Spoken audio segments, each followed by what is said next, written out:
छोट्या पडद्यावरील कलाकार अल्पावधीतच घराघरात लोकप्रिय होतात.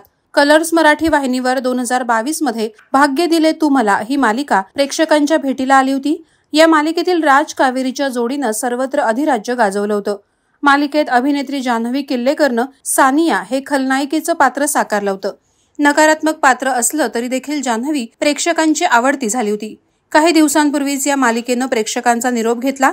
नुकताच जान्हवीनं शेअर केलेला असाच एक व्हिडिओ सर्वत्र चर्चेला आलाय. अभिनेत्री जान्हवी किल्लेकरच्या पेण शहरातील घरी मोठी चोरी झालीय.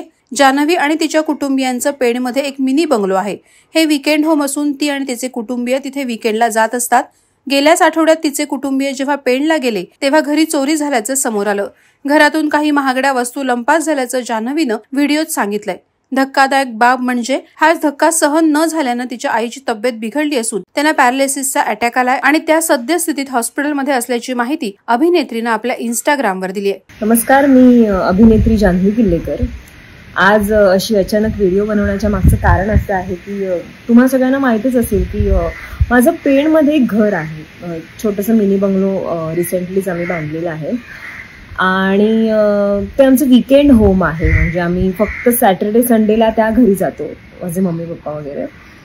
सो झालं असं की नुकताच माझ्या त्या पेणच्या घरात चोरी झाली आणि चोरांनी बऱ्याचशा मौल्यवान वस्तू म्हणजे जसं की आमच्या घरातले सगळे स्पीकर्स जे होते, प्लस माझ्या भावाची गिटार होती, माझ्या भावाचे वॉचचे कलेक्शन्स होते खूप सारे, ते चोरीला गेलेत आणि मम्मीच्या बऱ्याच साड्या चोरीला गेल्यात.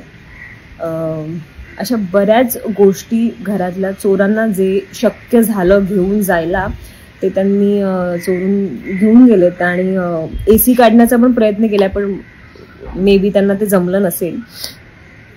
फ्रीज पण हलवण्याचा प्रयत्न केलेला आहे पण काही गोष्टी त्यांना न्यायला जमल्या नाहीत म्हणून त्यांनी नेल्या नसतील कदाचित.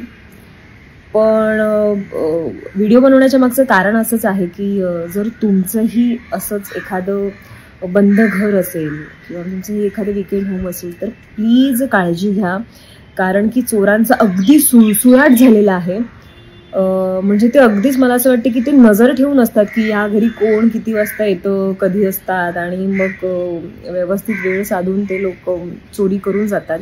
आणि काय असतं ना, आपण खूप आवडीने काही गोष्टी घेतलेल्या असतात, आपल्याला आपलं प्रेम असतं काही गोष्टींवर. म्हणजे माझं पर्सनली आहे की माझं एखादं साडी पिन पण मी कुठे विसरून येत नाही, कारण की ती माझी गोष्ट आहे. सो मला माझ्या गोष्टींवर खूप प्रेम आहे आणि अचानक असं सगळं झालं. बऱ्याच गोष्टी आम्ही सिलेक्टिव्ह घेतलेल्या होत्या आवडीने आणि त्या सगळे चोर घेऊन गेले. पेणचे पोलीस त्या सगळ्या गोष्टींचा तपास घेत आहेत पण चोर हाती लागतील असं काही वाटत नाही, कारण की ऑब्व्हियसली आम्ही वीकेंडला जातो त्याच्यामुळे एक्झॅक्टली कुठल्या दिवशी चोरी झाली हे आम्हालाही माहीत नाही आहे. लास्ट सॅटर्डे संडे जेव्हा मम्मी पप्पा गेले तेव्हा अचानक सगळं असं बघितल्यावर एक वाईट गोष्ट पण अशी घडली की माझ्या मम्मीने कदाचित त्या सगळ्या गोष्टींचं टेन्शन घेतलं आणि तिला एक पॅरालाइज्ड अटॅक आला. सो आत्ता पण ती हॉस्पिटलाइज्ड आहे. काय ना, ते खूप हळव्या मनाचे असतात आपले आई बाबा आणि त्याच्यामुळे त्यांना, आणि आमच्या आयुष्यात पहिल्यांदा अशी गोष्ट घडली त्याच्यामुळे मम्मीने खूप मनावर घेतली ती गोष्ट. आता ती हॉस्पिटलाइज आहे, आता ती ओके आहे, पण तिला अचानक ते सगळं मे बी तिने टेन्शन घेतलं आणि तिला ते सहन नाही झालं, त्याच्यामुळेही झालं असेल या सगळ्या गोष्टी. सांगण्याचं तात्पर्य एवढंच आहे की जर तुमची असं काही घर असेल, वीकेंड होम असेल, तर त्या घराची काळजी घ्या आणि सतर्क राहा. खूप चोरांचा सुळसुळाट झालेला आहे, एवढंच माझं सांगणं आहे. वादळवारा लाईव्हसाठी न्यूज ब्युरो, पेण. नवी मुंबई व रायगड जिल्ह्यातील ताज्या बातम्या आणि घडामोडींसाठी सबस्क्राईब करा वादळवारा लाईव्ह चॅनल आणि दाबा बेल आयकॉन.